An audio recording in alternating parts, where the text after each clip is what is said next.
There's no feeling more intense than starting over. If you deleted your homework the day before it was due, as I have, or if you left your wallet at home and you have to go back after spending an hour in the commute. If you won some money at the casino and then put all your winnings on red but it came up black. If you got your best shirt dry cleaned before a wedding and then immediately dropped food on it. If you won an argument with a friend and then later discovered that they just returned to their original view. Starting over is harder than starting up. If you're not ready for that, like if you've already had a bad day, then what you're about to go through might be too much. Feel free to go away and come back. I'll be here. Alright, thanks for coming with me on this trip. I'll understand if you have to take a break at any point. Just find a safe place to stop and quit the game. Don't worry, I'll save your progress, always, even your mistakes. This game is a homage to a free game that came out in 2002, titled Sexy Hiking. The author of that game was Jazuo, a mysterious Czech designer who was known at the time as the father of B games. And B games are rough assemblages of found objects. Designers slap them together very quickly and freely, and they're often too rough and unfriendly to gain much of a following. They're built more for the joy of building them than as polished products. In a certain way, Sexy Hiking is the perfect embodiment of a B game. It's built almost entirely out of found and recycled parts, and it's one of the most unusual and unfriendly games of its time. In it, your task is simply to drag yourself up a mountain with a hammer. And that act of climbing, in the digital world or in real life, has certain essential properties that give the game its flavor. No amount of forward progress is guaranteed. Some cliffs are too sheer or too slippery. And the player is constantly, unremittingly in danger of falling and losing everything.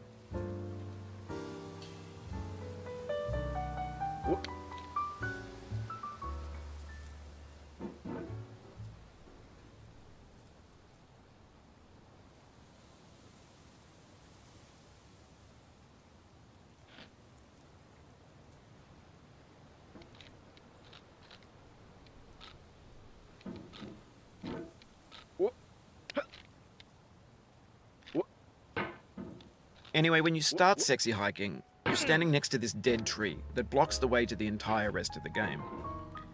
It might take you an hour to get over that tree, and a lot of people never got past it. You prod and you poke at it, exploring the limits of your reach and your strength, trying to find a way up and over. And there's a sense of truth in that lack of compromise. Most obstacles in video game worlds are fake. You can be completely confident in your ability to get through them once you have the correct method or the correct equipment or just by spending enough time. In that sense, every pixelated obstacle in Sexy Hiking is real.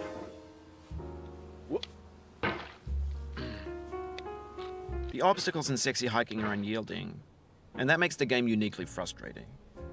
But I'm not sure Jazuo intended to make a frustrating game. The frustration is just essential to the act of climbing, and it's authentic to the process of building a game about climbing. A funny thing happened to me as I was building this mountain.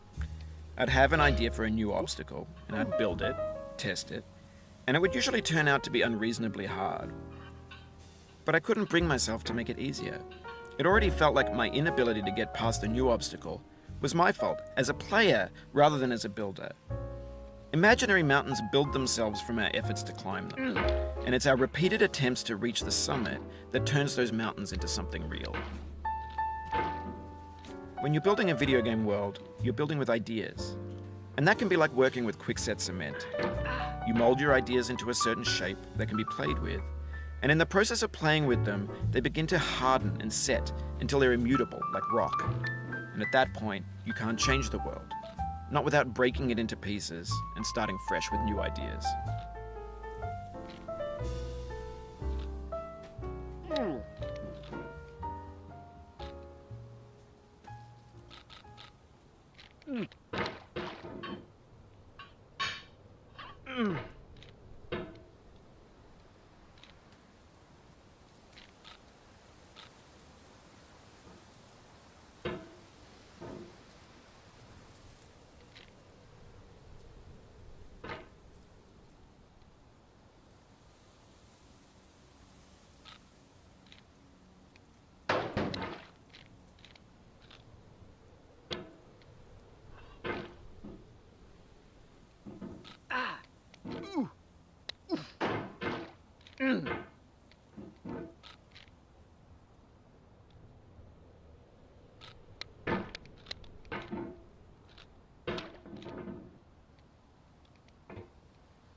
For years now, people have been predicting that games would soon be made out of prefabricated objects, bought in a store and assembled into a world. And for the most part, that hasn't happened, because the objects in the stores are trash. I don't mean they look bad or that they're badly made, although a lot of them are. I mean they're trash in the way that food becomes trash as soon as you put it in the sink. Things are made to be consumed and used in a certain context, and once the moment is gone, they transform into garbage. In the context of technology, those moments pass by in seconds. Over time, we've poured more and more refuse into this vast digital landfill that we call the internet. It now vastly outnumbers and outweighs the things that are fresh and untainted and unused. When everything around us is cultural trash, trash becomes the new medium, the lingua franca of the digital age. And you can build culture out of trash, but only trash culture. B games, B movies, B music, B philosophy.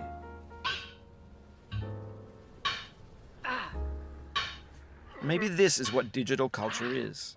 A monstrous mountain of trash, the ash heap of creativity's fountain. A landfill with everything we ever thought of in it.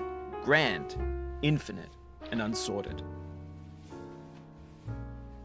There's 3D models of breakfast, Gen X's fanfic novels, scan magazines, green screen Shia LaBeouf, banned snuff scenes on LiveLeak. Facebook's got lifelike bots with unbranded adverts and candid shots of Kanye and Taylor Swift mashups, car crash epic failed GIFs, Russian dashcam vids, discussions of McRibs, discarded, forgotten, unrecycled, muddled, rotten, untitled.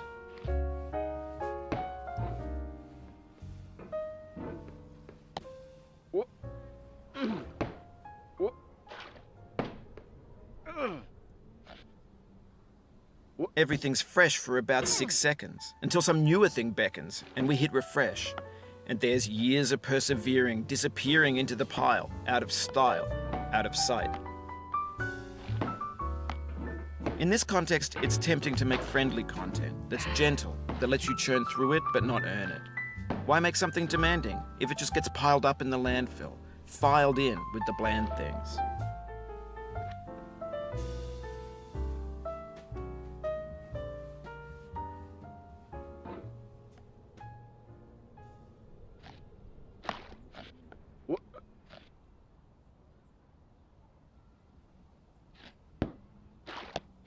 Oh, you just lost a lot of progress.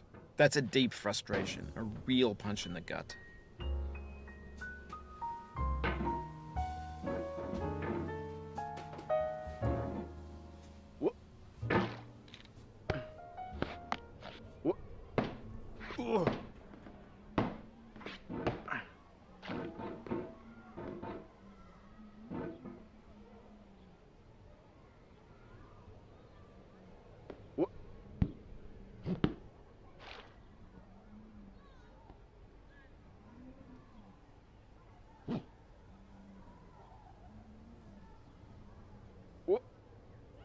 Oof, sorry about that.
Oh, it happened again.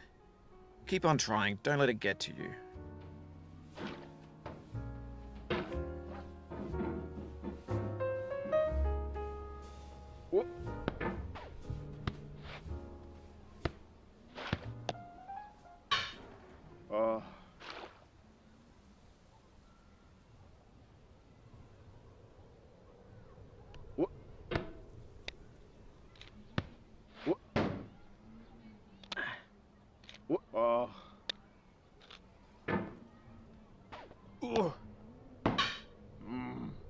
This thing that we call failure is not the falling down, but the staying down.